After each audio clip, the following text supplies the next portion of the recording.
So you're running out of closet space. The good news? You don't need to stop shopping. You just need to start selling with the RealReal.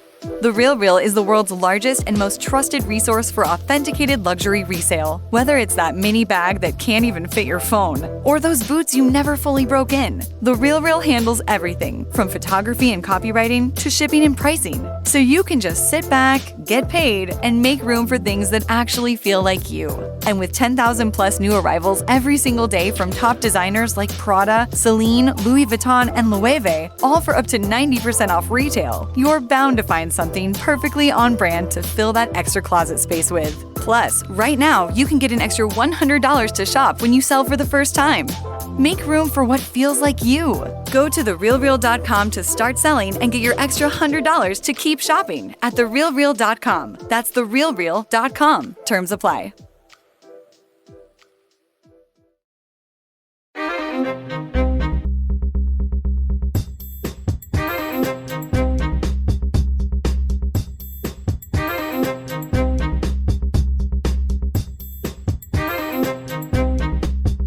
Hello, everybody, and welcome back to Small Town Murder Express. Yay and choo-choo. Oh, yay indeed, Jimmy. Yay indeed. My name is James Petrogallo. I'm here with my co-host. I'm Jimmy Wissman. Thank you, folks, so much for joining us today on another absolutely crazy, this is a wild edition. You did it. It's crazy. This is a lot for an Express episode. It's just a wild case. I can't wait to get into it. Before we do, very quickly here, definitely head over to shutupandgivememurder.com. Oh, yeah. Tickets for live shows here. Well, if you're listening to this right when it comes out, the Durham show is happening. So probably not that. But right the second. Tomorrow night in Atlanta, you can still see that. You can get there. And also get your tickets for March 21st in Phoenix, the Your Stupid Opinions live show at the Stand Up Live. That's going to be wonderful. And then the next show that has tickets after that is Denver, and that's almost sold out. And that's May 2nd. Hurry up. Get in there and do that. Shutupandgivememurder.com. Get yourself Patreon. Do yourself a favor here. Patreon.com/CrimeInSports, just like the name of the show that we do that you should be listening to. Do that. Anybody $5 a month or above, you are going to get everything we put out. Everything. All the bonus episodes. You get hundreds of bonus episodes you haven't heard yet immediately upon subscription. New ones every other week. You can't beat it. And one Crime in Sports, one Small Town Murder, and you get it all. You get it all. This week, what you're going to get for Small Town Murder, we're going to do talk about these Alpine divorces, because this is the craziest thing ever. Yeah, this is Alpine divorce, where basically, like, if we were married, I would take you out in the woods and say, like, oh, I'm going to go look at that rock, and then just leave, and then never talk to you again. Well, and joke's on you. I'll be fine. Yeah, but it's a weird thing to... That's bizarre. It's a strange thing to do. That's how they break up. That's it. Yeah, that's what I'm saying. Wow. That's the form of breaking up, and actually, like marriages, it's wild stuff. Yeah. So patreon.com/CrimeInSports is where you get Are you all saying of that the men do that or both do it? Either way. Wow. Yeah, either way. It doesn't matter. Oh, I can't wait. It happens on both sides. I think men are more likely to do it, though. But probably. Still. Yeah. So in addition to that, you also get a shout out at the end of the show, and you get everything that we put out, all of our shows, Your Stupid Opinions, Small Town Murder, and Crime and Sports, all ad-free with your Patreon as well. You can't beat it. Patreon.com/CrimeInSports. That said, I think it's time to do this, everybody, to sit back. What do you say here? I think it's time to clear the lungs, get comfortable, get loose, and say, let's all sit back and let's all shout. Shut up and give me murder. Let's do this, everybody. Okay. Let's go on a trip, shall we? Yeah. We are going to Alabama this week. Oh, yeah. Fuck. We're going to Gadsden, Alabama. Gadsden, Gadsden. Just like the purchase. Just like it. Northeastern Alabama, this is in. Middle of nowhere, let's just say. This is some interesting people in this episode this week. Oh, boy. It's about an hour and a half to Huntsville and about an hour to Talladega, Alabama, our last Alabama episode 627, The Art of Murder, which was a wild episode. They're always crazy down in Alabama. This is Etowah County, Etowah, Etowah. Now, I can see how it might be said, but also in northern Alabama, it might be said completely differently. So you All never bets know. are off. Yeah, Yeah. it could be. We don't know. We don't know. Area code here 256 and 938. Can't hold these people with one area code. Population of this town has grown decently here. Really? 34,317. So Yeah, that's decent a lot. size. It's a decent sized town. Median household income here is about half of the rest of the country. That's not good. Not good. $35,776 is the household income median there. And then the median home cost, though, is also, this is like the 40s or something, $84,100. Like, this That's is like, wow. You're buying a house in 1983 is what it's like. You got $500,000. You're a king there. Oh, you could live forever, yeah. Yeah. A little bit of history of this town. The town originated around 1825. It was originally called Double Springs. Sure. It was founded by a guy named John Riley near the natural springs on the Coosa River. And it was incorporated in 1871, so it took him about 50 years to come around to filing paperwork here. Right. And it was renamed after Colonel James Gadsden, who was noted for the 1853 Gadsden Purchase. There you go. Yes. That's exactly why. In the 1800s, it became Alabama's second most important commercial and industrial center after Mobile, of course, because that's a port here. So they had a lot of heavy industry and stuff like that going on here. They actually had the most people they've ever had in 1960 when they had a lot of industry here. They had 58,000 people there then. So what was the industry? All sorts of shit. Things for steel, tires for Goodyear. They had all sorts of stuff down here. Reviews of this town. Sure. Yeah, that too, I'm sure. That's what the belts were in tires back then. It was cotton belts. Yeah. I mean, they had like also like coal and iron work. They had like factories and stuff too. So yeah. But when Goodyear's there, it's because of the cotton. I assure you. Yeah. Reviews of this town. It fucking blows my mind. Here's 5 stars. Born in Gadsden. Moved away after high school, lived in Wichita, Atlanta, and Tampa. Kids born in Tampa. Moved back to raise my kids. Best decision ever made. New mayor is changing Gadsden to draw more people. The river in Gadsden, better than anywhere. That was a fun little journey. That was wild. This is his whole life story, where his kids are born. And quickest the best life river in journal the world. ever. Yeah. Love Gadsden. That's the end. 3 stars. I like the fact that everything is in driving distance.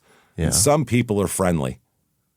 Well, where were your kids born, though? Where were you born? Have you lived in Wichita? That's what I'd like to know. Have you seen Atlanta? Have you seen it? I wish that we could become a better place to live instead of becoming a retirement town. Well, there's also a river, man. Have you heard? It's the best there is. Don't you know that? Yeah. And finally, 1 star. This is a good one here. Long. They really lay it out for you. 1 star. Gadsden is a terrible city to live. Do not move here, all caps. The jobs doesn't pay much of nothing. Now, unpack that. Doesn't pay much of nothing. So that means they pay a lot, I think. The jobs doesn't. The jobs doesn't. But I'm the English, never mind. I'm trying to figure out, do they mean the jobs do, because that's a double negative. Yeah. So that mean they pay a lot? They doesn't pay much of nothing? So that means they pay something? A whole bunch of nothing. Yeah. Wait. I'm confused. And that's the second sentence. That's crazy.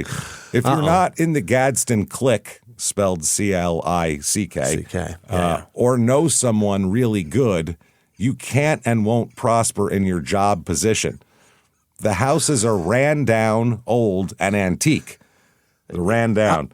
Wait, or antique? That's antique. Valuable, isn't it? I guess so. Not here. They're not excited about this. And the rent is outrageous for these old homes and apartments. I don't understand how they even pass inspections. All the city do is gouge money. All the city do. This city looks ran down and trashy through the neighborhoods, but they always want to advertise downtown, the boat dock, and the Nakalula Falls to make people think it's nice here. Drive through the neighborhoods, abandoned buildings and houses everywhere. Trees that storms have blown down are still laying all over the city, shaking my head. Trash everywhere as if they have no city workers working. The city of Gadsden has been pulling in so much money for years, all caps, from everyone that lives here, but we have nothing to show for it. My advice is to bypass this dump. Jesus. Angry. Started getting better and much more succinct there at Seems the like end. somebody jumped in on him, and someone was like, I don't know what I'm talking about. They're like, well, I'll type it for you. What are you trying to say? The spelling and grammar started to warm up there at the end. They found an English translator at the end there to help them out with that. Got to let it cook. James. Wow. It's got to simmer for a little while before you can do anything. Things to do here. The Spring Lantern Festival, which looks boring as shit. It's not a bunch of people lighting like Japanese lanterns? That's what it is. They're already lit and you just look at them. It sounds dull as shit. Yeah. Wander among the glowing Chinese lanterns, each handcrafted and illuminated with vibrant LEDs. Oh, that's not it. Nope. Live performances too. Looks like the whole point of a Japanese lantern is that it floats. Yeah, no, this is Chinese, so they're not as jovial. Thing, right? These lanterns are a little more. They're a little angrier and not as a little more set on task. Yeah, not as fun. More than just lights. It's a journey through Chinese legends and craftsmanship. And it looks boring. And there's also Pit at the Pittman Music Festival. Now we're talking. Pit at the Pittman Music Festival with bands such as Heavy Handed, Devil in the Oasis, Not Even Close, Hopes on Hold, Reclaim the Empire with a Y, Idle Threat, Before There Was Rosalind. I don't know who was there first. Idle Threat. Is that one that I know? I don't know. No, I'm thinking of Minor I know Minor Threat. Yeah, Ian McKay. I know that one. And Fugazi and Minor Threat. I don't know. Yeah. I don't know much about Idle Threat. That's a different. I like that they named their band Not Even Close because they know. Not even close.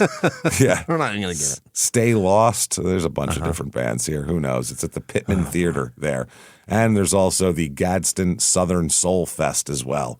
Oh boy. Powered by La Monsta and Mr. Bowtie. La Monsta. La Monsta, one word. And Mr. Bowtie, 2 words. Okay. That's not one word there. Okay. That said, let's talk about some murder because let's do it. Wow, do we have a wild story. Okay. Let's talk about a lady first here. Rebecca Ledbetter Holiday.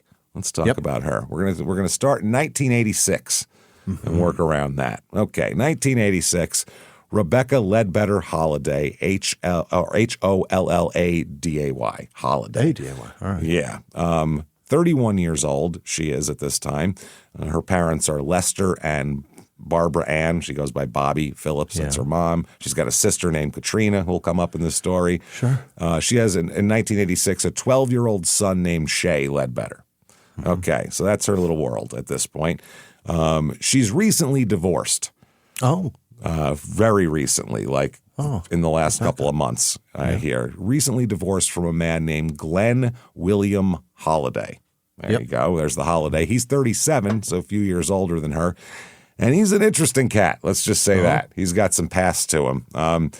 His family that he comes from is dog shit. The whole thing. His mother drank heavily while pregnant with all of her children, including Glenn. Nice. Very nice. And Glenn, as we can tell, I don't know if the drinking while pregnant is what did it or the beatings that he took from his father, but he's got some cognitive issues. Those couple real nice. Yeah. Yeah. Oh, they do. Yeah. Oh, he's an abusive red wine lunatic. And a steak right there. Yeah. She's a hardcore alcoholic.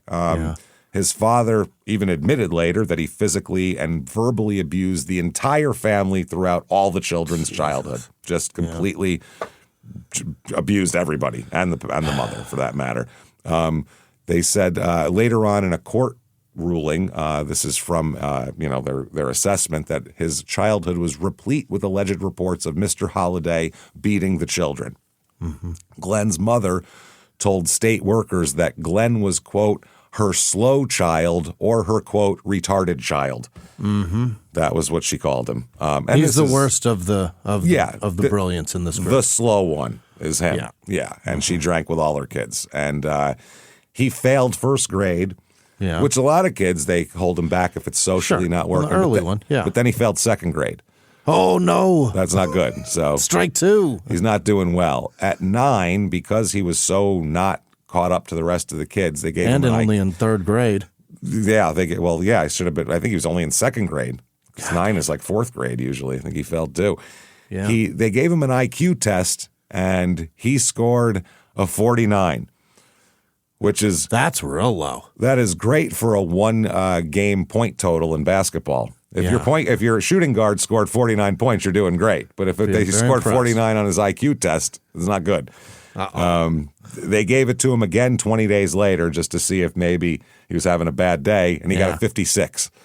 Oh, had a banana that morning. Improvement. Yeah, he had breakfast, but that is still not too great here. Oh, boy. His school principal at the time was quoted to state workers as saying, and this is all medical and whatever, how they're doing it, so don't break my balls, that he was, quote, definitely mentally retarded, he said. Definitely. Yeah. Like, I'm a school principal. Yeah. I know which kids are or what, and he's like, this one is. We thought he was. Now we've confirmed it, and this is what it is. Well, it's well below 70. The IQ is what they're looking at. So he met all the criteria for special education, but they were all full up on special ed. So imagine they couldn't put him in. That's what it's like now because there's been a lot of cuts to things like that. So wow, it's not good, not good at all. So but that's what we were doing back then. Age 14, they gave him another IQ test because usually gets better as you get older, and he got a 54. It got worse. It got worse. That's not good. It's not good. It got worse. And a report from the state in 1963 noted his IQ of 54 and described him as, quote, barely educatable or educable. It won't even stick, even if we tell him. He's not getting it at all. He quit school at 16 because you know what grade he was in when he was 16? Fifth. The 6th grade. I know you were joking, but 6th grade at 16. How you drive into 6th grade, man? You're 11 in the 6th grade. Like, just to have him around those other kids is dangerous at that point. That's amazing. Yeah, he could hurt somebody. He can't read. He can't write. He'll never learn to read or write. Completely illiterate. But he figured out how to get married? He has 3 wives. That's what I mean. He's crafty, this guy. In 1986 here, by the way, being illiterate wasn't that strange. 13% of U.S. adults were illiterate in 1986.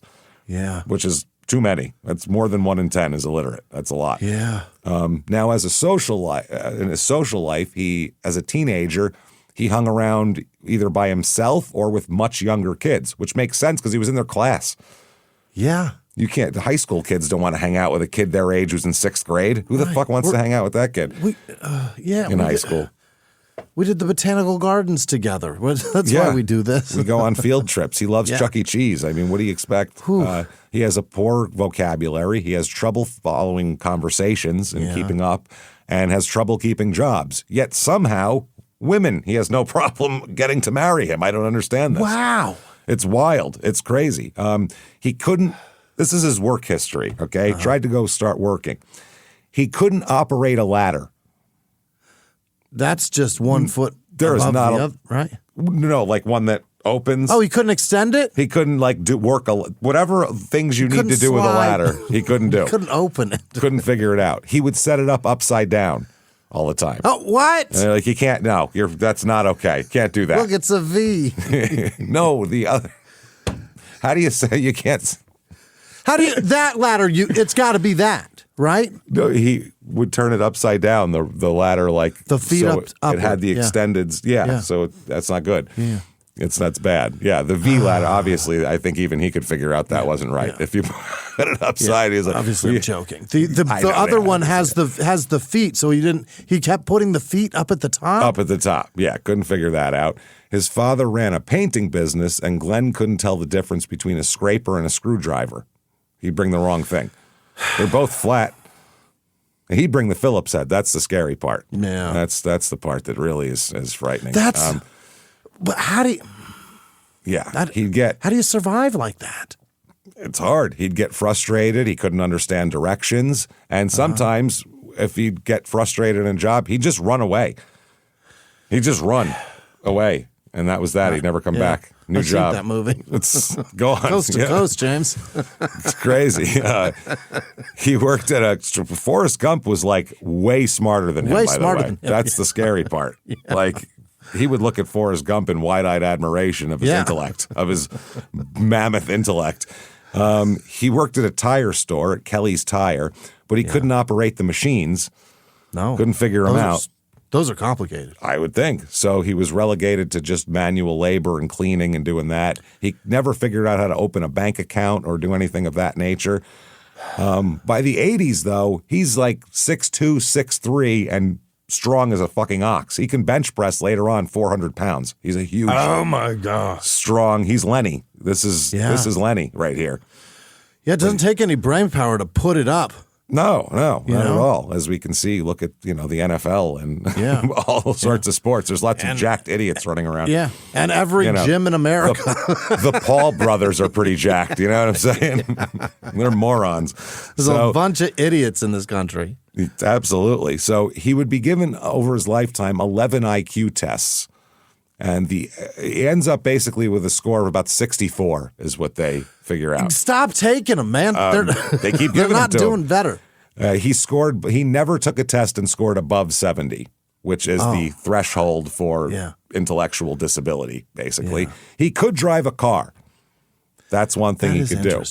Problem is, he could drive it, but he got lost really easy. He didn't like going off the interstate because he'd get lost immediately and had no idea where he was. He would pick up hitchhikers just to ask them for help. Where are we at? Where are we? How do we get here? Can you guide me, basically? That was what he would do. A human GPS. Yep. He traveled regular routes between Gadsden, Atlanta, and Nashville and Chicago, but he'd never go off the interstate because he was scared. He'd get lost and he couldn't navigate. He also is getting arrested all the time. I mean, all the time. That's just frustration, right? Burglary, theft, receiving stolen property, and he loves rape. So, oh my, yeah, this dangerous, is a dangerous person. Yeah, this is a dangerous idiot, is what this is right here. This is scary. If there's one, there's 10, right? There's more of these people everywhere, all over the place. Yeah, this is scary shit. Is scary. He would plan burglaries. If he saw a sign on a house, a security company sticker, or a beware of dog warning or anything like that, he would see a sign on a house. He would copy down the letters, not knowing what they were, then find somebody to ask them what that meant. So if it said the Johnsons, it's fine to break in. But if it said we have a giant fucking dog, then he would say, okay, not that house. But he would need somebody to tell him, to confer with to make sure, which is... Does this say beware of dog, or does this say we're loaded? What is this? Yeah, what does this say here? Does it say, please steal all of our shit? We have gold bullion stacked in the back room. Help yourself. ADT. You might want to bring a truck. It's pretty heavy. So he would do that, which is, I mean, at least he's trying not to get caught. I think he figured that out over time. He would be just always, starting as a teenager, involved with the law. The former Gadsden police chief recalls arresting him several times over the years. When he was younger, it was usually disturbing the peace or trespassing or shit like that. But later, that's when it grew to assault and battery, burglary, receiving stolen property, assaulting a police officer, and, of course, the aforementioned lots and lots of rape as well. During the burglary of a Coca-Cola plant, he tripped a silent alarm. Does he think he's got the skills to go into, like, I get some shitty house sitting somewhere. Maybe they don't have an alarm. Coca-Cola probably has it together enough to keep you out, a moron. Yeah, but that's not where they have the money. No, I don't know what he was trying to steal, equipment or something. Well, he tripped a silent alarm. Trying to get the recipe? Police, that's what he's doing here. Yeah, he's like, that's where they keep all the money from all the Coke. They all bring it right here. They have the recipe there. I'll take the recipe. I'll make the Coke, and I'm the winner. It ain't even soda. It's just a warehouse full of money. That's where they keep it. It's all that Coke money. He shows up, and he's like, it's just polar bears and soda. What's going on? The police arrived, and he tried to flee and was shot. Not critically, but he got shot. So he got shot. Yep. The chief said that he remembers arresting him on a rape charge and said he surrendered to me peacefully in that particular instance. He was, according to the Alabama Bureau of Investigation, Lieutenant Jim Neighbors, or Joe Neighbors, he called him a, quote, serial rapist. Yeah. He would later admit to several rapes throughout the entire region. What he would do is he's a peeper. He would look in the window, see if people were home, and watch a woman do some stuff and get all fucking worked up, and then he would come back. He'd find the best. He'd peep a few windows, find out the best situation, and then go circle back to that. In and out of jail constantly. He twice tried to escape from jail, as we'll talk about as well. Yeah. The first attempt he tried it ended pretty quickly because he injured himself while fleeing, which will happen. Bashing through the wall? No, he tied bed sheets together because I'm sure he saw that in a movie. Or, Bugs Bunny did that one time. And was using them to lower himself down the wall at the county jail, but the sheets tore because it's cheap, shitty. It's not. And he's fucking huge. It's not 1,000 thread count Egyptian cotton here that they have at the jail, I would assume. And you don't weigh what a rabbit weighs. No, Bugs had the drop on you. He's svelte. And he hurt both of his feet and ankles. So then he was just laying there at the bottom, needing help now. Please help me, while the bed sheets dangled above his face. This show, Small Town Murder, is sponsored by BetterHelp.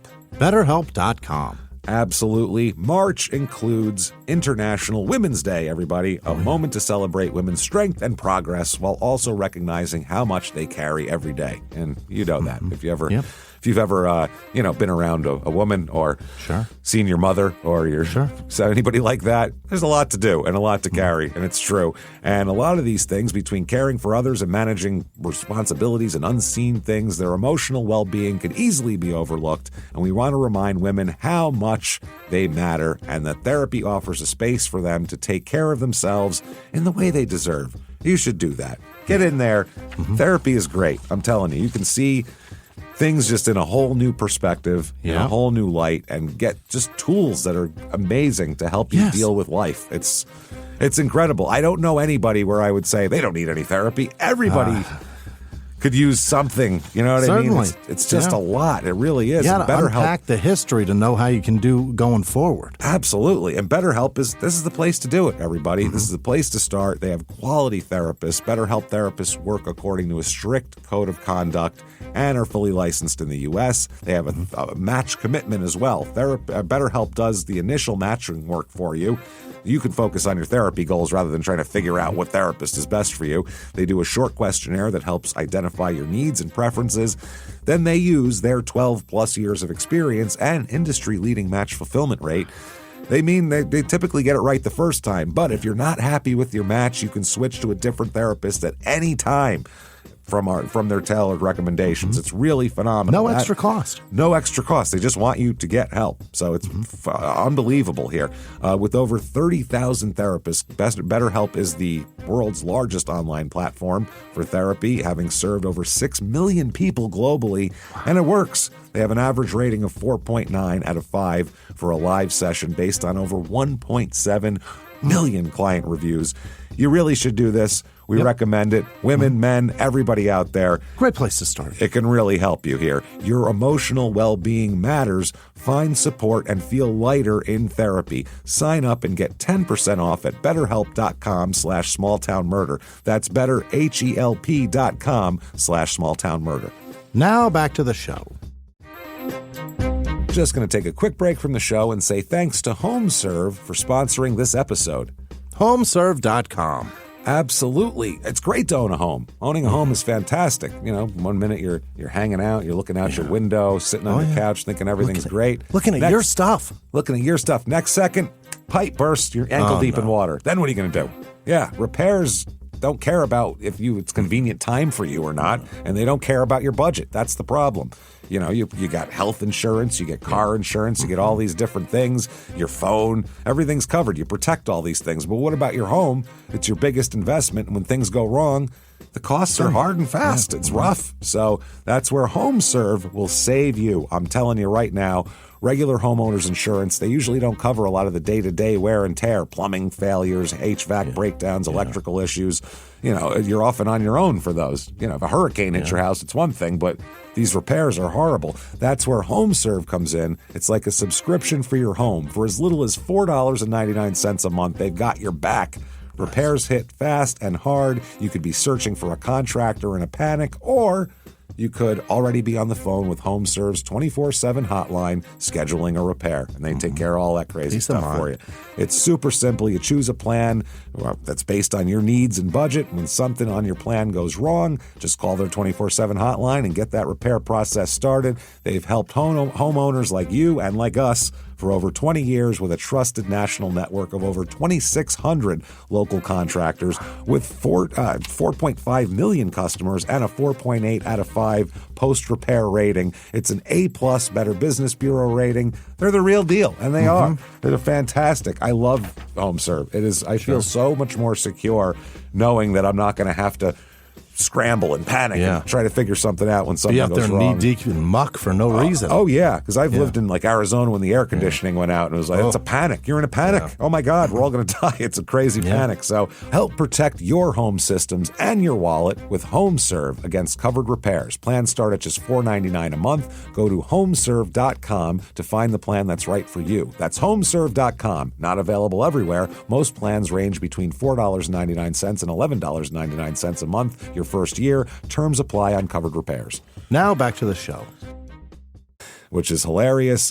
He later filed suit against county officials on the charge that they denied him medical aid for several days, and he also alleged that they beat him after they got him. Now, his brother was shot and killed by the cops. Oh, really? Yes. His brother Calvin. One of the police officers said the officer was looking for a suspect and went into an abandoned building. He came upon Calvin, who was hiding behind a couch. The officer reacted to the movement and fired his weapon. So the family was later awarded $270,000 in a lawsuit settlement, which is in the early 80s in Gadsden, Alabama, might as well be $50 million. A house now is $84,000. Like, that's crazy. That's what happened. Then he was 20 at the time, his brother Calvin, when he was shot and killed. Ooh. He's got 3 ex-wives at this point. He also travels under the name Bobby Hill. Yep, that's his name. He didn't know. He didn't know that would be funny someday. No. He had no idea. I don't know you. That's my first. Bobby Hill from Gadsden is who he told people he was when he was traveling. Crazy. Also, he describes to everybody that he's, quote, best friends with animals. Oh, I really like dogs. Yeah. You could give him like a possum and he thinks he can he's like Dr. Doolittle, basically. Is what he's doing. Doolittle, yeah. Wife number 1, I believe her name was either last name Morgan or first name Morgan, something like that. Apparently, she said that he coerced her into marriage through threats to kill her and her family. Marry me or I'll kill your fammy. And she said, I guess I better marry him. Coerced her. Yeah, no, he's a real hot commodity. And she said, I'll kill your whole family if you don't marry me. You big sexy thing, you. If you don't marry me, I'm killing everybody. Yeah, that's wild. All so right. she married him eventually and then got divorced. Wife number 2, there was a bunch of abuse in the relationship. That didn't last long. Yeah. And then wife number 3 is Rebecca Ledbetter Holiday, who we started out with here. She's about 6 years younger than him. The marriage fell apart because he's him. Because he's Glenn. He's Glenn. That's just how he is. And they got a divorce. So her new life, away from him, she took the son Shay and moved into a mobile home on Tidmore Bend Road and started a new life. Yeah. So she's Is this moved into a Glenn's trailer. son? No. No. That's no. good. This kid's like 12 years old. Okay, good. So yeah, Glenn was he was married to 2 people since this kid's been born. Yeah. Now she also even has a new boyfriend. Yeah. William David Robinson. And she must go to him because, he's 7 foot tall, black, and was in the Navy. He's a very steady man. It's a naval officer, for Christ's sake. He's a wonderful human being. Great. Very respectful, polite man. Plays terrific post defense also. He's very good. Most amazing biceps you've ever seen. Oh, jacked. He looks jacked. His arms are the most beautiful thing. As a child, I was blown away by them. Male Michelle Obama is what he looks like. He's like jacked arms. Yeah. He's ripped up. And he goes by David Robinson, which is hilarious. I would too. Better. What year is this? This is 86 before David Robinson was even a thing. So he set the trend, this guy. Yeah, David Robinson's in the Navy right now. Yeah, exactly. He's born in 61, this guy. He's one of 7 children, and he was working in Georgia at the time and met her, and they got together. Now, his sister Jane describes him as a kind, gentle, charming, quote, good old boy. David Robinson? David Robinson. He's a good old boy with no temper and very protective of others, by the way. Even keel fella. That's right. Now, this town, by the way, all the pictures in the newspaper of everybody is standing in front of a junked car wearing not enough shirt and with stains all over them. Every single person in this fucking story is a stained shirt guy whose best photo op is in front of their junked car in the front yard. It's well, he weird was as just shit. working on it. It's so weird.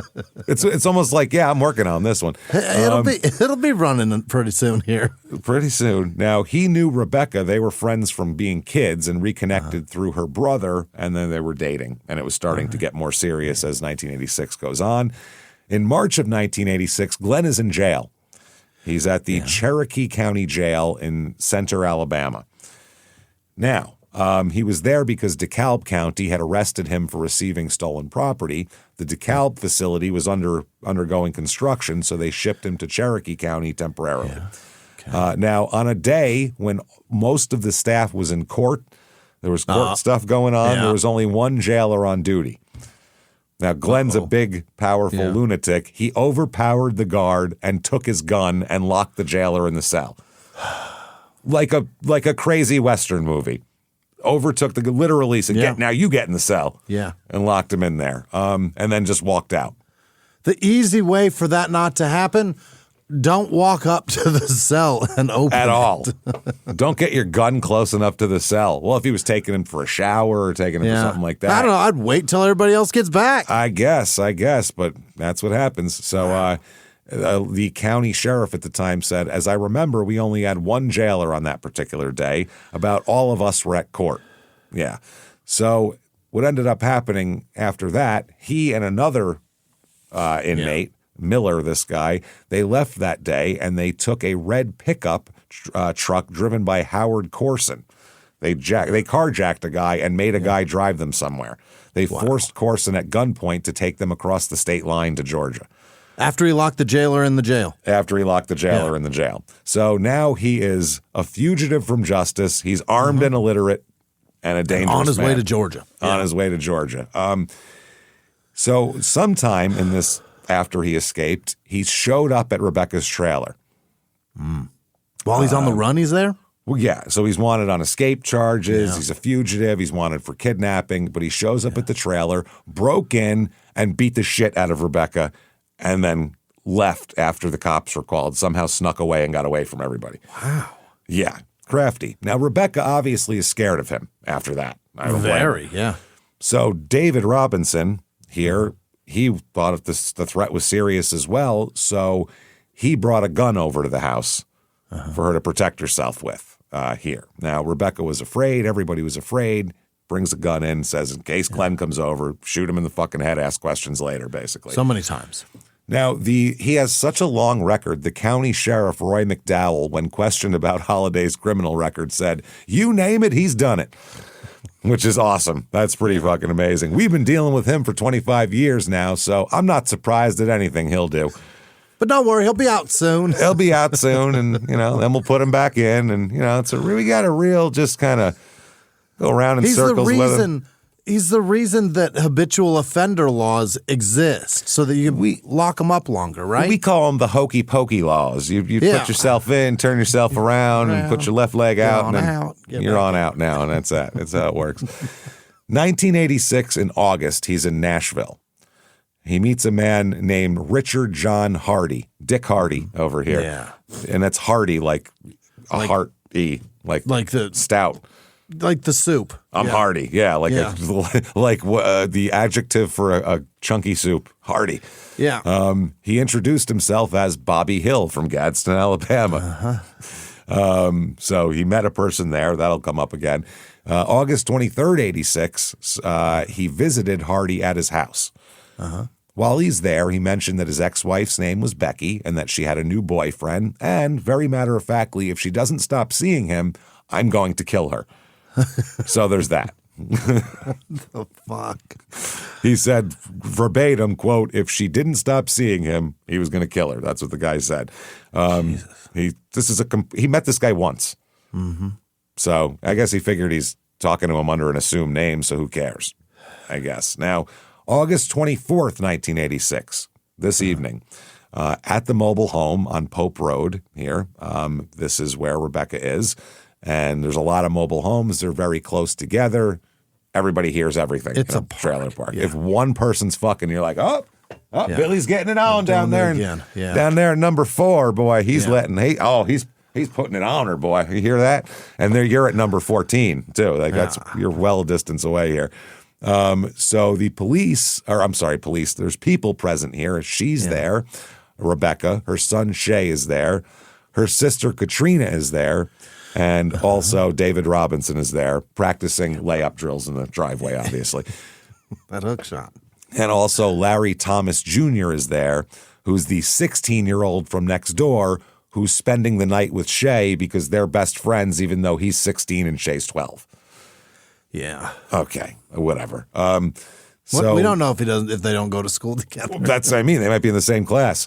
So Larry Thomas Jr. is 16. His family calls him Hook, by the way, which is not a great nickname. He's missing a hand. It's something. No, his mom calls him that. Oh. That's like a cute nickname. He's got all his appendages from what I understand. I'm not sure.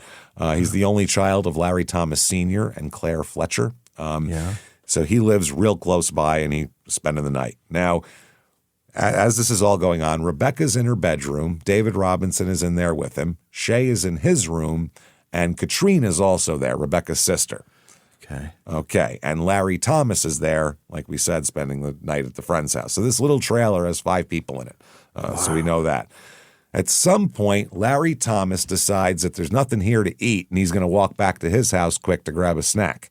Okay. And I'll be back in a minute. So he walks out the front door of the trailer to go to his house. As he's doing that, he gets shot. What? He gets shot. Someone was waiting in the darkness outside the trailer for him. And he's just going back for baked lays and he gets shot. He gets shot. I don't think the word baked enters into anybody's vocabulary here. Do you have extra deep fried lays? Extra.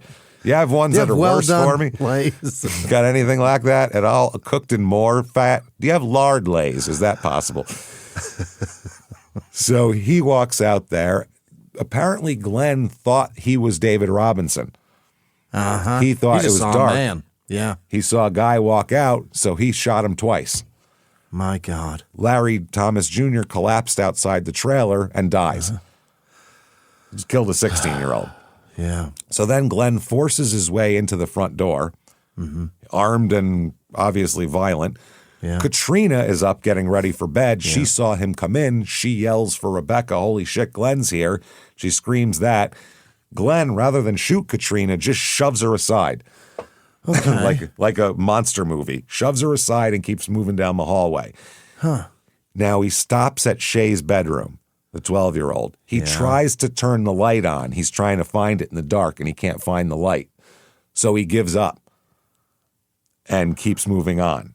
Now, Shay recognized him, because there's more light in the hallway. Yeah. And he's a big guy. Yeah. So Glenn moves down the hall. Shay and Katrina now, because he's past them. Yep. So Shay runs out of his room. Him and Katrina run next door to Larry Thomas's house. Right. To call the cops. Along the way, they find Larry Thomas's corpse in the front yard. Oh, that's Shay's buddy. That's so fucked. Yes, that's so fucked. And now they're going to his house. Hi, can we use your phone? And your kid's dead right there. Right. That's brutal. So they get to the back bedroom now. Glenn gets to the back bedroom, and we know that Rebecca was crouching. She was in a ball. Cowering from this man, and he shot her. The bullet entered the back of her head and exited through her right breast. So we know she was all crouched down. Very low, yeah. So that's horrifying. David Robinson is shot in the chest and in the arm as well. Boy. Oh, the arm was probably first, right? Not sure, which he just shot twice. Shot everybody twice, apparently. That's knows to do. Then he leaves the trailer.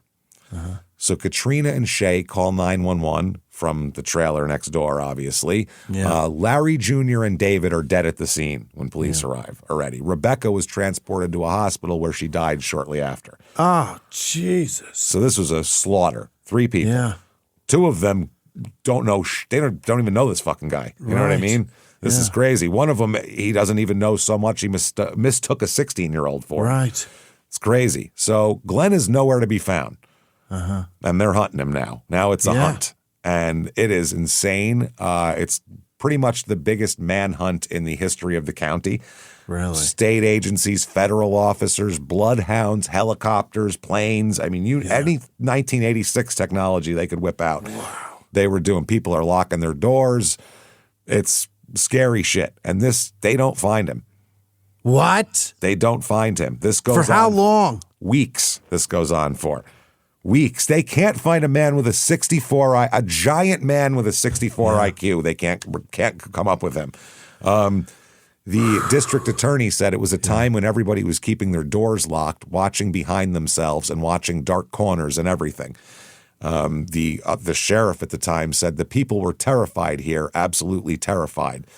And they said it involved one of the biggest task forces with state, federal, and local law enforcement participating because the case affected everybody. Where the hell did he go? So Larry Thomas Sr. Said they'll have to kill him to get him. He said so. Oh. That's what he says. They're going to have to kill him. There's a wanted poster here that's available on eBay, by the way. Oh. Absolutely. Do we want it? I'm going to get it, yeah, for sure. It's a wanted poster for Roy and a picture of Roy Halladay. Glenn. Yes, I think of Roy Halladay, the pitcher. Yeah. That's popped in the Hall of Fame pitcher, popped in my mind for some reason. Glenn William Halladay here. So he's on the move. What he's doing is he's going to the cheapest motels he can find where they don't want to look at your face twice because they assume you're either a fugitive or there for prostitution purposes or something, or to do drugs. Or horrible drugs that you're going to leave shit all over the room that our poor people have to clean up. Possibly to blow your brains out in there. Either way, maybe. Yeah. None of my business what you do in there. All of the worst things that people do. No one goes to the cheapest motel they could find to write a new verse of the Bible or something. Like that's never happened. Or stay before Disney. Yeah, just come on, kids, load up. He would trade his car all the time to avoid detection, and sometimes even make money. He would sell the car that he just had for something better, or worse, or whatever. He called his brother after the murders, and we'll talk about that. He made his own map because he can't read a map. So he made his own map, which is fun. We'll find out about that. Oh, I want to see that map. He called his neighbor on August 29th, a former neighbor named Doris Ruth Nance. She was a neighbor of his father, and told her that he had, quote, done a bad thing. I think he's done a lot of bad things. He's done more than one. Yeah. He told her that he did not mean to kill Larry Thomas, and he felt terrible about it. Oh. He said, I thought it was David. I don't feel bad about killing Rebecca and David. They deserved it. But he said, the kid, that was a mistake, and I didn't mean that shit, and I feel bad about it. Okay. So September 6th, 1986, a retired Alabama state trooper named Doyle Embry Wallace is murdered in Southside, Alabama. Yeah. Doyle Wallace is Rebecca Holladay's uncle. Okay. Yes, we find out that basically Glenn showed up at his house in the morning, broke the door down, screaming, quote, I'm the sheriff, which is not how cops enter the house. No. I'm the sheriff. I'm just running into your house armed, kicking your door down. The sheriff ain't usually the one leading the charge. No, you say sheriff's department. You don't say like Reno 911. You don't say I'm the sheriff. No, it's usually a deputy or a whole gaggle of them. Something. So Wallace hid in the bedroom closet. This is Wallace's wife, hid in the bedroom closet. While Wallace was shot once in the neck at close range. Oh, my God. Glenn stole some jewelry and left, which is crazy. So I guess he knew where this guy was. I don't know what happened here. But did Wallace survive? No, he died. He's murdered. Oh, my God. He's shot in the neck at close range and murdered. His wife, they never, I guess, hid in the closet. Glenn never knew the wife was even there. So she survived. So he's on the move. After this, now they moved the manhunt to this area, to Southside Alabama.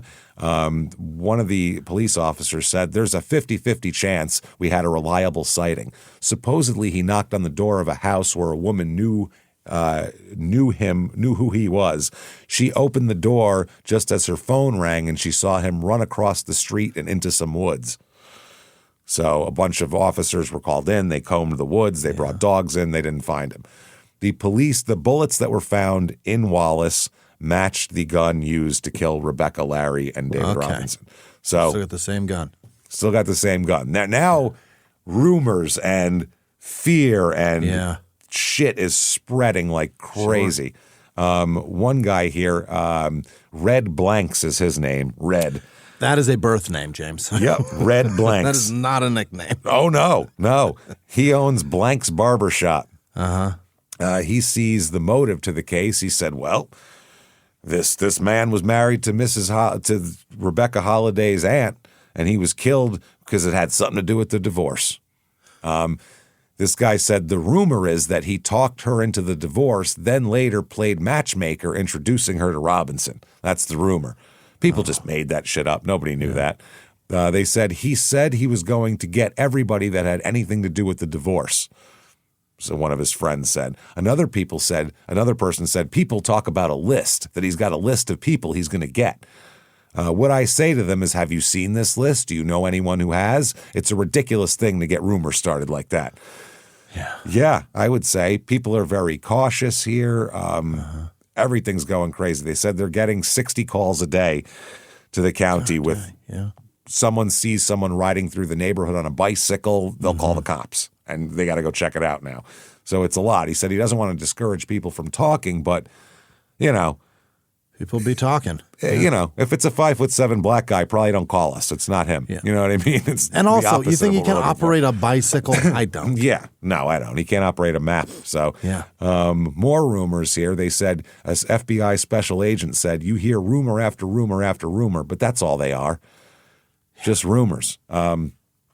They said that at one point there was a rumor that he dressed up as a woman so he could go to his ex-wife's funeral and be undetected.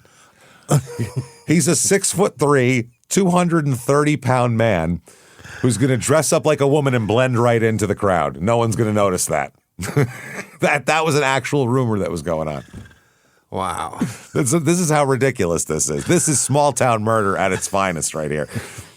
So the FBI guy said there's absolutely no truth to that. He's 6'2", over 200 pounds.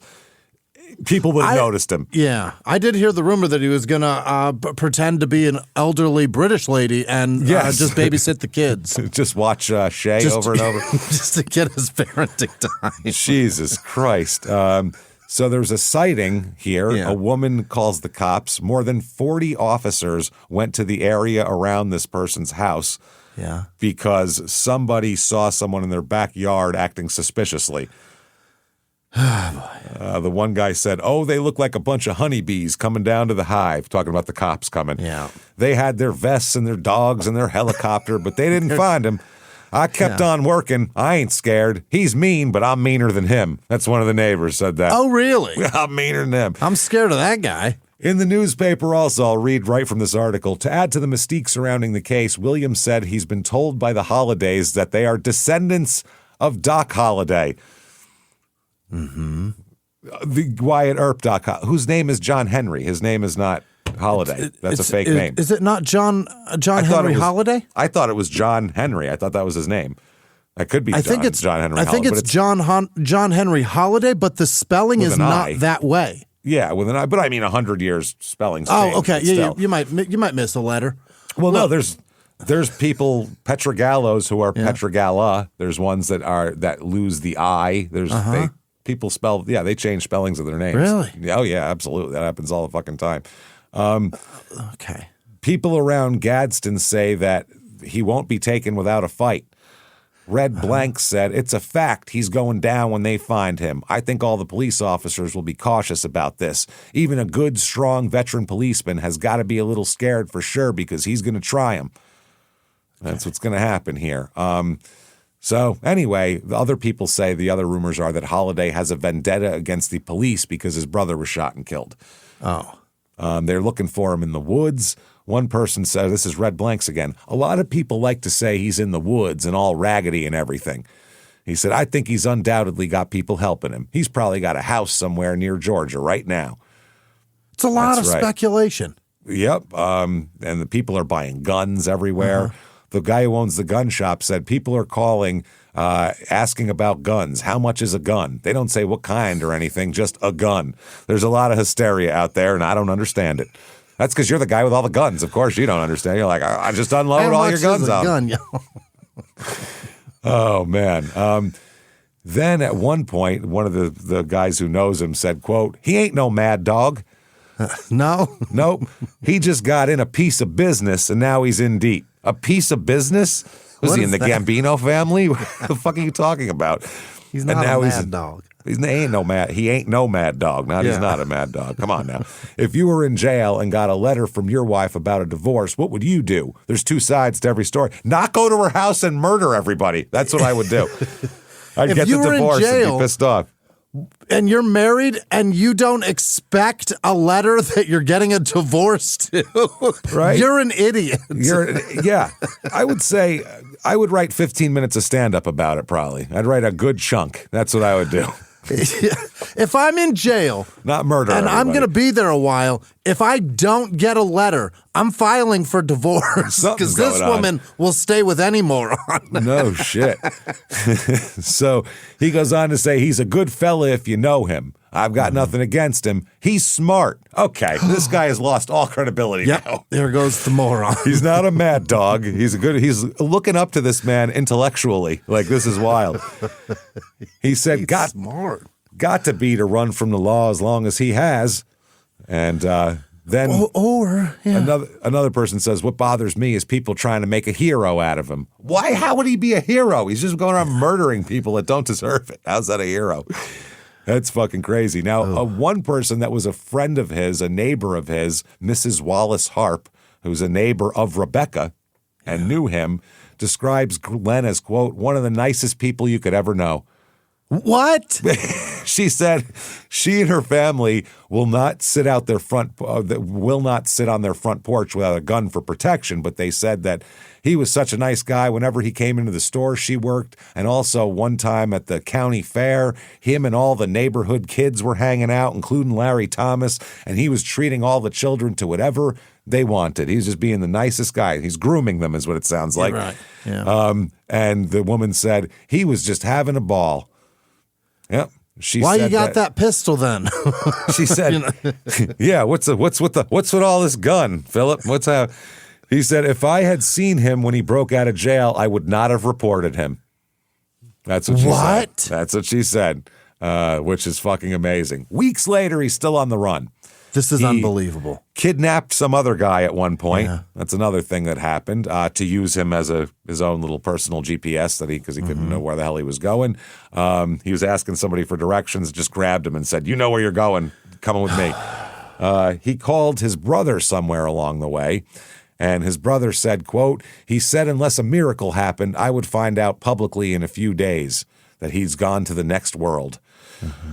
He said that his brother said that he was ready to give up everything and ready to join my mother and brother and go to the next world. Right. He said that he had already talked with God and found out that things would be better in the next world. That's what Glenn said. It was actually a guy named Gary that he met at a truck stop. And he just got confused because he doesn't spell very well. He saw it on his shirt and he was like, capital G, that's God right there. That's it. He said, I told him if you don't get right in this one, it won't be. Meaning you got to get right in this life or else you're not going to do that. Yeah.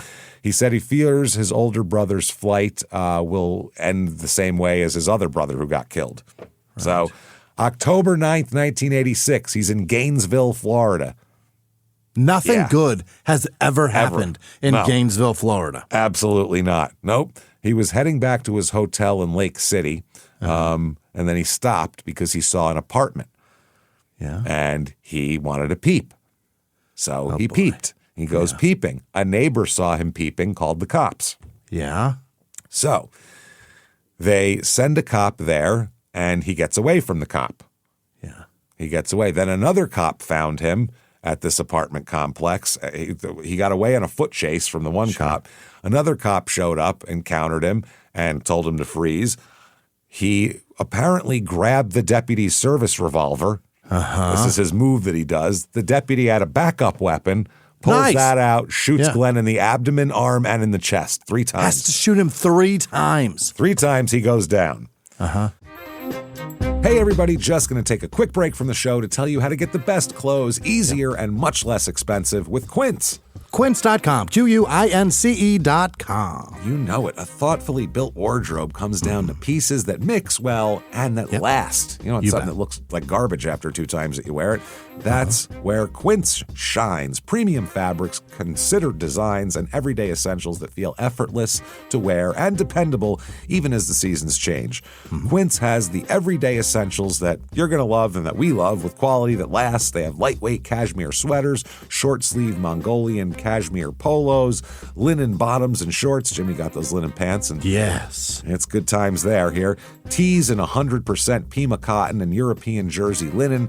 These are the versatile pieces that make a wardrobe actually work season to season. Quince works directly with top factories and cuts out the middlemen. That's how they do this. You go, how is it cheaper if it's so much better quality? How's it less expensive? Because that's why. There's nobody in the middle taking the big chunk of it. It's awesome. You're not paying for a brand markup or fancy retail stores, just paying for the quality clothing that you're going to get. The cashmere is 100% Mongolian, the same stuff luxury brands are using. The Pima cotton is long staple, which means it stays soft and doesn't pill. And the European jersey linen is breathable and lightweight. Everything is built to hold up to regular wear and still look good. Their clothing is rated between 4.5 and 5 stars by thousands of people wearing it every day, including us, and the only partner with factories that meet rigorous standards for craftsmanship and ethical production. I've got so much stuff from here. Honestly, I love Quince. I go to Quince first when I need clothes now. Yeah, it's terrific. There's no reason to go anywhere else. They have all the really nice stuff. Prices are great. Can't beat it, honestly. I've got nothing that I don't like from Quince. It's fantastic. Stop overcomplicating your wardrobe. You don't need a closet full of options. You need a few pieces that actually work. Let's do this, everybody. Right now, go to quince.com/smalltownmurder for free shipping and 365-day returns. That's a full year to build your wardrobe and love it, and you will. Now available in Canada, too. Don't keep settling for clothes that don't last. Go to quince.com/smalltownmurder for free shipping and 365-day returns. Quince.com/smalltownmurder. Now back to the show. Hey everybody, just going to tell you about a better way to shop with Thrive Market. ThriveMarket.com. Absolutely. Thrive Market's amazing because, number one, you can have your favorite stuff on kind of the auto ship program, which is amazing here. The sales and the savings are great, but it's also being able to filter out the dietary preferences. That is awesome. If you got someone in your house that's gluten-free or allergic to nuts or that kind of thing, this all becomes very important. It's so easy to do that. And honestly, we love doing that. Sarah is gluten-free, so it's so much easier to find things, and especially like a replacement thing for something that you like. Well, what's a version of that that's gluten-free? Right. And they'll bring it right up. Thrive Market is awesome. Thrive Market's a membership-based grocery service where you can shop from wherever you are. Simply just hop on their app. The membership breaks down to just $5 a month, and it gives members access to weekly sales, personalized shopping with filters, auto ship and save, free gifts, and peace of mind knowing that there's no junk in any of the products that they carry. Instead of paying fees on every grocery delivery order, you pay once for the year and benefit from it every time you shop. It really is awesome. They have the no trade-offs for yummy, good food. That's what they have. Kids want mac and cheese and sugary snacks and juice boxes. They're going to eat what they're going to eat. Thrive Market gives you versions with less sugar, fewer sketchy ingredients, and more nutrition. It's excellent. They make it easy. Thousands of healthier swaps from brands like Goodall's Mac and Cheese, Simply Mills Poppy, and so many more, all vetted before they hit the site. It is fantastic. You're paying a small monthly fee to offload the stress and research and decision fatigue of healthy eating. You can try it risk-free, easily shop from 90-plus diet and high-protein meals, low-sugar treats, GLP-1 friendly options, or gluten-free staples. You're going to love it. I'm telling you. It's so much easier to do all that stuff. It takes all of the stress out of healthier eating, and no hidden fees either. None of these delivery fees, service charges, or tips on every order. The membership bundles everything into one simple monthly cost, and the membership pays for itself with their discounts and sales, and it really does. You should shop here. We like it. It's good stuff. I love their tortilla chips. They're amazing, by the way. It's my favorite thing they have. Ready to make some healthy swaps and become a member? Join Thrive Market with our link, thrivemarket.com/smalltownmurder for 30% off your first order plus a free $60 gift. Now back to the show.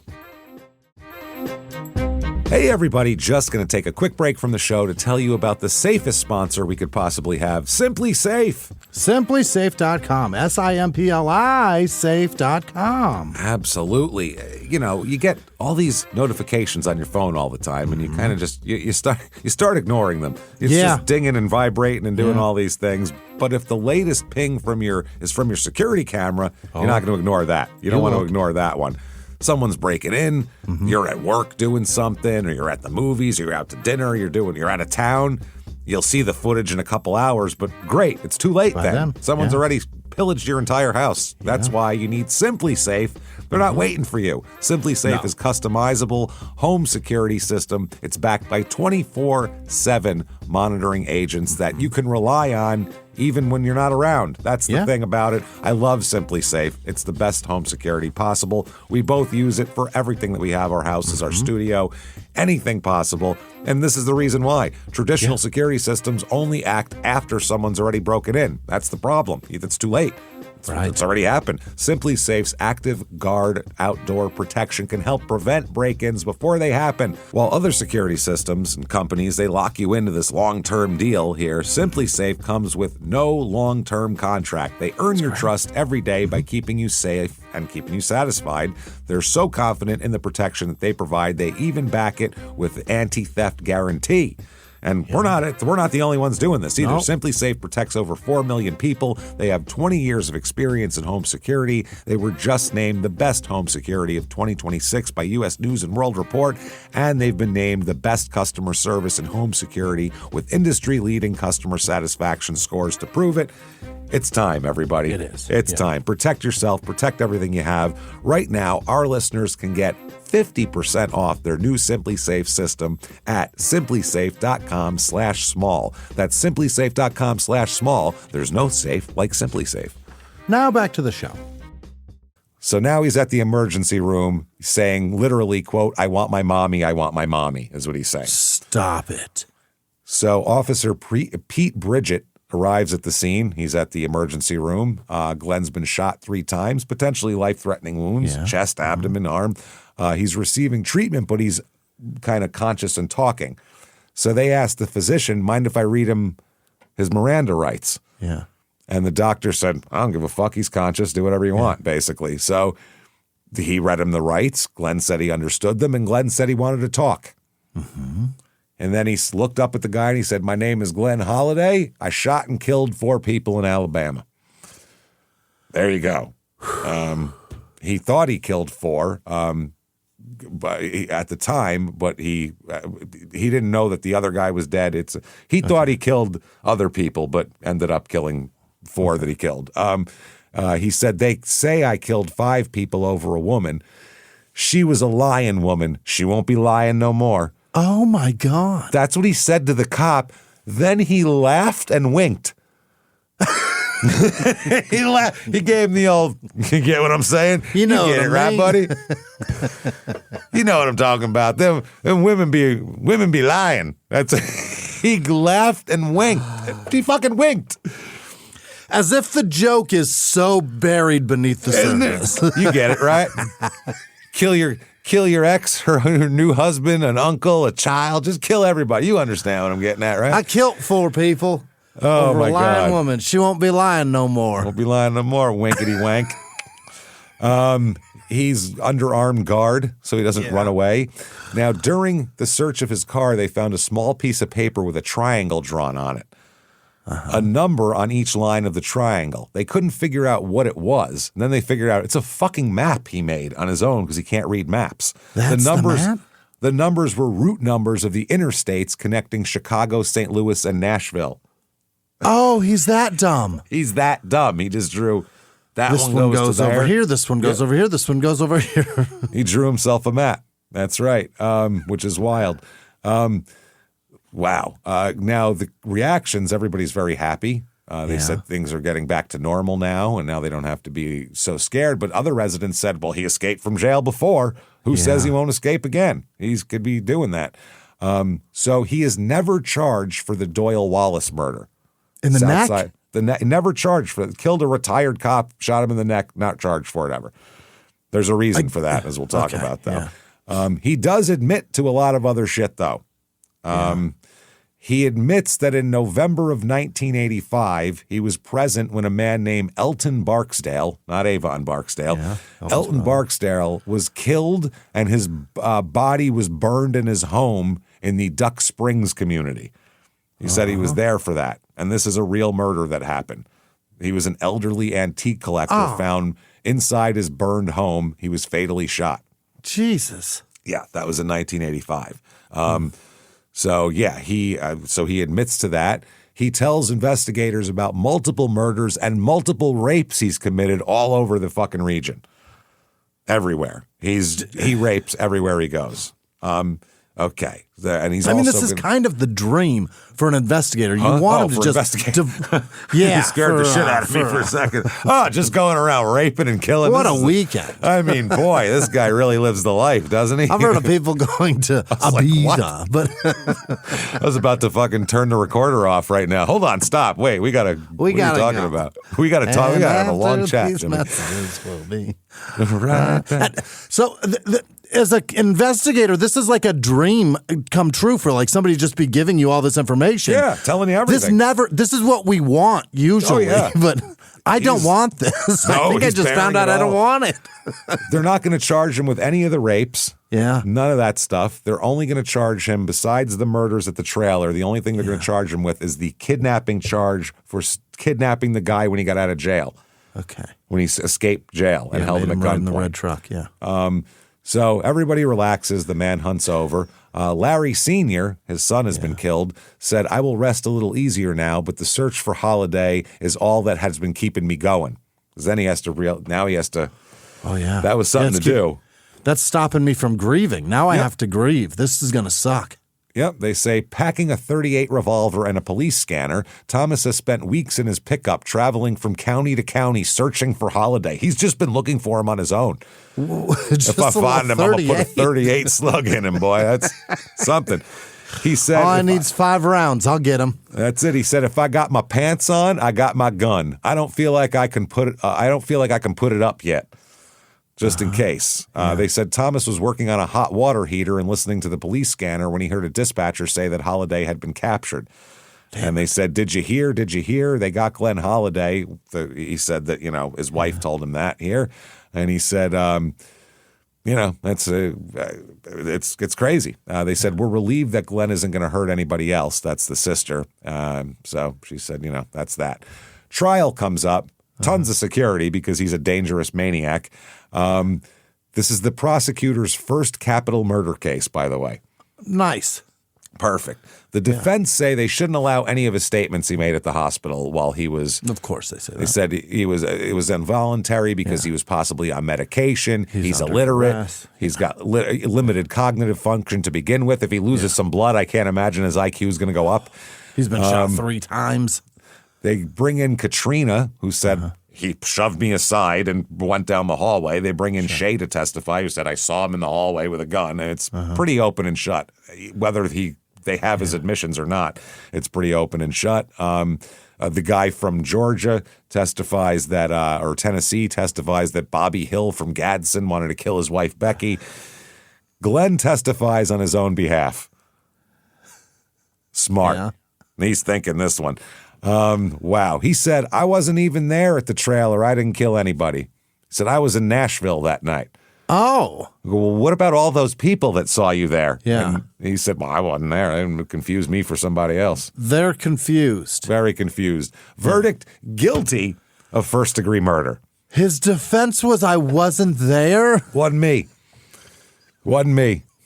This is he actually. Do you know this? Actually, he in the future was a songwriter. Yeah. And Shaggy took him up on what he had going on. He was like, "This is brilliant. No matter I'm gonna what get happened, Grammys for this. you just say it wasn't me. Well, what if they say you're on camera? Wasn't me. Yeah. On me. Wasn't me. That's all. Just What if I saw you?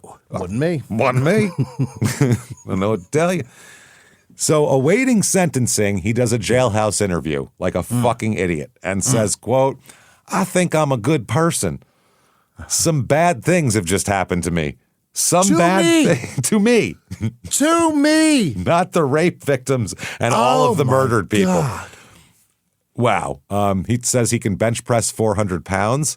Okay, more reason to keep you in there. Yeah. You're dangerous, a maniac, and scarily, And you can physically lift a scary. Volkswagen. Oh, God. So during sentencing, the prosecution said that, he's sick and tired of violent people in the community, the prosecutor said. Yeah. He said he made an argument about Thanksgiving dinner, saying David Robinson would have been at Thanksgiving with his family the previous year if Glenn hadn't escaped from jail. Then he said, "Remember old Yeller?" He said, "Good dog, frontier family, loyal protector. Then the dog encounters a rabid animal, fights it off, but gets infected." He said, "Glenn Holiday is now just like old Yeller with rabies." What? Dude, this case is the craziest thing I've ever heard in my life. You don't know what at 4 o'clock in the morning I was doing that. I go, what am I typing? What is happening right now? He said, it's not easy to do. I know, because almost 11 years ago, I stood right here and begged for a man's life. And it is not easy. But when you got something like he's got rabies, you don't have any choice. You've got to kill it. And this rabid dog needs to be put out of our community. Is that what old Yeller got? He was really a bad guy. The defense objected and went, "Your Honor, I mean, Jesus Christ, what are we talking about?" And the judge said, "Nope, I'm going to allow it." I like it. It's a good analogy. He said it's a proper illustration of future dangerousness. Wow. That shit affects the brain. That dog will never heal. He ain't never gonna be right. Glenn's dad testifies and said he was a good little kid, but somewhere along the way he just got mean. He got bit. He got rabies. Meanwhile, his dad also said he beat the shit out of him constantly. So wonder what made him mean, stupid. Yeah, you gave him mental rabies. That's perfect. The judge found the court finds two aggravating circumstances. One, the offense was committed while he was under sentence of imprisonment and escaped prison. Two, he had previously been convicted of felonies, including the threat of violence to a person. So they found non-statutory mitigating factors, because the death penalty is on the table: his terrible childhood, the abuse and neglect he suffered, his, quote, slight retardation, which the judge even said in open court, said that about him, his lack of formal education. But the judge also says, "You, sir, may fuck off, death penalty." Oh, shit. In the Yellow Mama electric chair, which is the county's chair, which is a bright fucking yellow electric chair for some reason. Like the Yellow Mama? It's the color of a yellow Lego. Like it's like eye-searingly yellow. I don't know why they do that. The Yellow Mama. He gonna rock to sleep in the Yellow Mama. Also assessed him $10,000 in victim compensation, which good luck with that. Yeah. He also gets convicted of kidnapping as well. Yeah. In a separate trial. He's sentenced to life in prison for that. Yeah. Then there's a trial of his alleged helper. There was a guy who helped him here as well. Croft is his last name. Tommy Wayne Croft. And he's found guilty of hindering prosecution by buying a car for Holiday. Croft said that he was terrified of him. He said the guy's a fucking he forced me. He said I wanted him to get the hell away from me. I didn't want him to come back for me, all that he's done. So I helped him. Yeah. Doesn't matter. He got convicted. Anyway, he's going to appeal the everything here. September of '88, his conviction is affirmed and his sentence is affirmed again. Alabama Supreme Court affirmed in '89. U.S. Supreme Court declined to review the case. His direct appeals were exhausted. They set an execution date for September of 1990. but it's delayed by different appeals, and a new date's going to be set, and all of that. So he's denied state post-conviction relief in 90 and 91. It's affirmed on appeal in 92. U.S. Supreme Court denies him again in 94. He filed a federal habeas corpus petition in 94 claiming ineffective assistance of counsel. While he's on death row appealing all this, he's also telling them more shit that he did. Really? He called to the sheriff and said, before they strap me into Yellow Mama, you boys come on back. I've got some more things to tell you. That's what he said. And they said he told them all about these rapes and all about this shit. And they said he didn't show any sorrow for what he had done. He kept talking about it. He'd bring it up. He'd add details. He'd offer new information. Why is he appealing everything else then? I don't know. It's crazy. Well, I guess his lawyers are appealing, and I don't know if he has much to do with that. Right. They said also that this sheriff said he knew Glenn. He knew this guy, Glenn, before he was elected sheriff. He said he had been a shift captain and responded to a disturbance at the jail. And guess who was causing the disturbance? Glenn. He was cursing at officers, calling them names and all that kind of thing. He asked Glenn why he was being so rough on law enforcement at the time. And Glenn said, the man with the biggest gun. What is that? I guess if I can get his gun, then I'm bigger than him. And you go after I don't know. I don't know what the hell he's talking about. I'm not sure. All right. He told them about killing Doyle Wallace. He said he stood on a bucket to look in the window at Wallace's house, pulled some Night Stalker, Richard Ramirez shit. Yeah. Told them about the wife hiding in the closet. He said he knew the wife was in the closet. He knew that. He said, I knew she was in the closet, just left her alone. Didn't feel like it. I got it all out once I shot him. I was done. Back to the appeals. The magistrate judge recommended denial in 98. The district court adopted that recommendation the same year. That's denied. The 11th Circuit Court reaffirmed it in 2000. U.S. Supreme Court denied him again. They set a new execution date for June 22nd, 2001. Day before the execution, the U.S. Supreme Court issues a stay, and that is over his mental capacity. June of 2002, the Supreme Court decided Atkins versus Virginia, which was executing persons with intellectual ability violates the Eighth Amendment.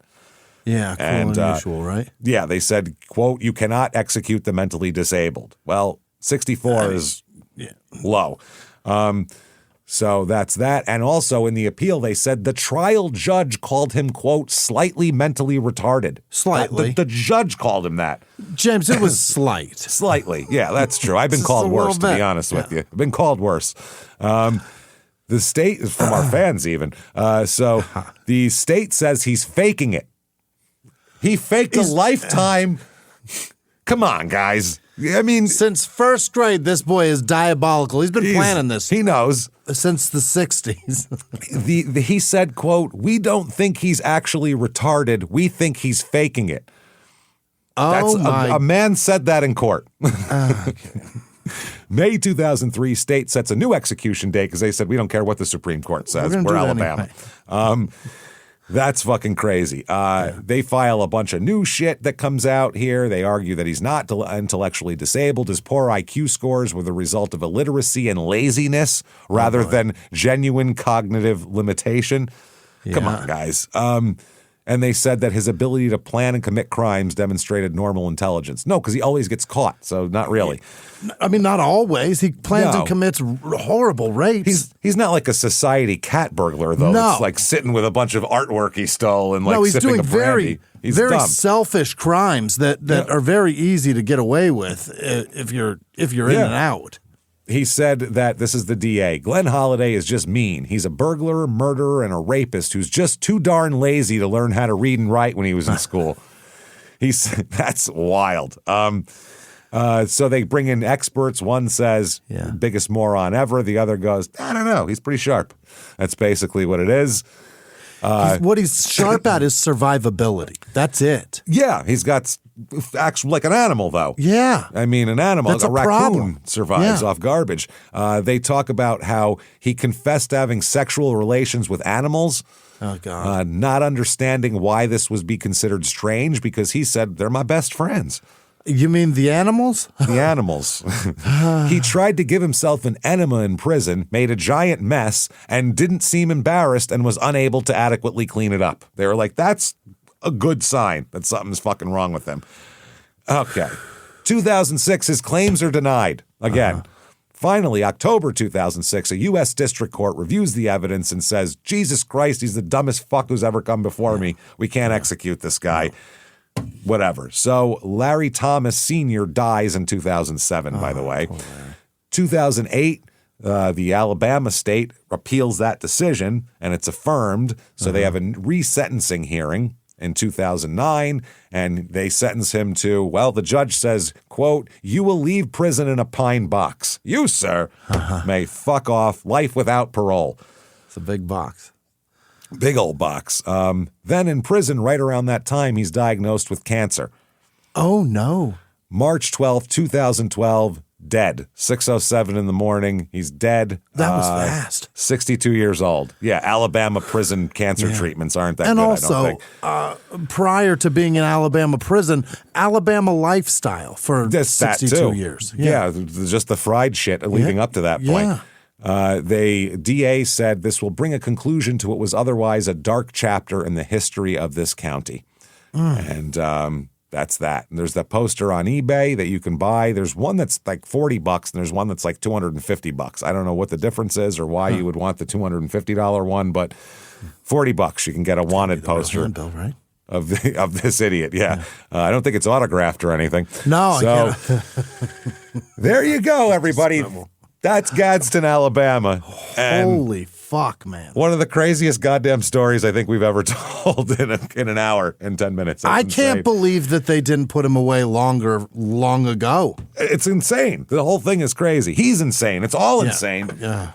Anyway, you know what else is insane? We're all insane. We're all insane. The fact that you need to head over to shutupandgivememurder.com and get tickets for live shows. If you're listening to this as soon as it comes out, Atlanta, March 7th, that Saturday night, we're at the Tabernacle. Come down and see us. March 21st in Phoenix at Stand Up Live for Your Stupid Opinions. Salt Lake City sold out. Denver on May 2nd. There's still tickets there. Buffalo sold out. And then you can get Royal Oak, Michigan for May 30th as well. And then there's more for the rest of the year, but those are the ones we're concentrating on. Get your tickets, shutupandgivememurder.com. Listen to our other two shows, Crime in Sports and Your Stupid Opinions. Definitely get yourself Patreon. Patreon.com/CrimeInSports. All the bonus material you could possibly want. Hundreds of back episodes immediately upon subscription. Two new ones every other week. One Crime in Sports, one Small Town Murder. You get it all for the low price of $5. Small Town Murder, Alpine Divorces we're going to talk about this week. What the hell's going on there? And you get a shout out at the end of the regular show. You get everything we put out ad free. You can't beat it. So patreon.com/CrimeInSports. You want to find us on social media. Shutupandgivememurder.com has drop down menus that take you where you need to be. That said, thank you so much, everybody, for joining us. And until next week, it's been our pleasure. Bye.